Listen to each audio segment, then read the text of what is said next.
The golf world is reeling today from the heartbreaking news of Fuzzy Zoeller's passing, a two-time major winner whose vibrant personality lit up the fairways, but whose life took a tragic turn overshadowed by a deeply regrettable racial quip aimed at Tiger Woods. At 74, Zoeller leaves behind a complex legacy that sparks endless debate among fans. Can true talent ever fully escape the shadow of a single mistake? Reported by longtime colleague Brian Nagel, the tournament director for the Insensitivity Invitational in Houston, Zoeller's daughter shared the sad update with him on Thursday. Details on the cause of his death aren't available yet, leaving many in the golf community holding their breath for more information. For those new to golf, majors are the sport's biggest tournaments, like the Super Bowl for golfers, and Zoeller claimed 2 of them, cementing his place in history.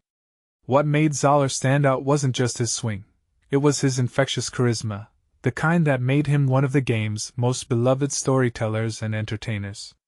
Picture this: in 1979, during his very first Masters tournament, a prestigious event held at the iconic Augusta National Course in Georgia, he became the last player ever to win it on his debut. How?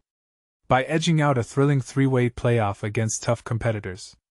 It's the stuff of legends, showing how even newcomers can seize glory in this unforgiving sport. Fast forward to 1984 at the US Open at Winged Foot, and Zoeller delivered another unforgettable moment. Thinking he'd been outplayed by Greg Norman, he playfully waved a white towel in surrender. But the next day, in an 18-hole playoff, he turned the tables and claimed victory. These anecdotes capture the fun-loving side of Zoeller that fans adored, reminding us why golf isn't just about precision, it's about the human drama on the course. But here's where it gets controversial, and this is the part most people miss when reflecting on his career: the 1997 Masters. Tiger Woods, the young phenom who would revolutionize golf, was dominating the tournament with a record-breaking 12-stroke win, the most lopsided victory Augusta has ever seen. It was a game-changer, breaking barriers and putting golf's inclusivity under the spotlight. Zoeller, fresh off the course, was interviewed by CNN and started by heaping praise on Woods' incredible feat. Then, in a moment that would define him forever, he added a racially charged punchline: "So, you know what you guys do when he gets in here? You pat him on the back and say congratulations and enjoy it, and tell him not to serve fried chicken next year. Got it?" He even snapped his fingers with a grin, and as he walked off, tossed in, or collard greens or whatever the hell they serve. Those words, rooted in harmful stereotypes about black culture and food, exploded into a firestorm of backlash.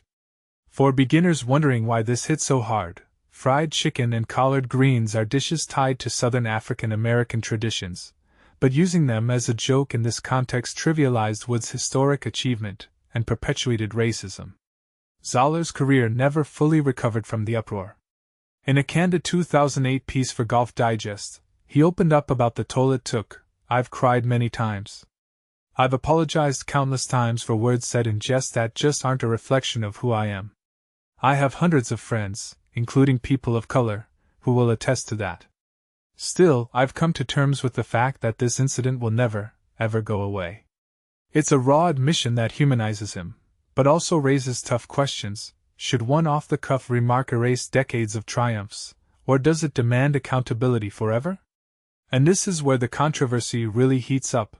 While Zoeller insisted it was just poor humor from a different era, critics argue it reflected deeper biases in golf's traditionally white-dominated world. Could his apologies have mended more fences if the sport itself addressed its inclusivity issues sooner? Zoeller's story isn't just about one man, it's a mirror to golf's evolving culture. What do you think? Does a lifetime of achievements outweigh a single regrettable joke, or should we hold public figures to a higher standard in today's world? Drop your thoughts in the comments below. I'd love to hear if you believe redemption is possible, or if some shadows are too dark to lift. For more on golf's biggest stories, check out the AP Golf Hub at https://apnews.com/hub/golf.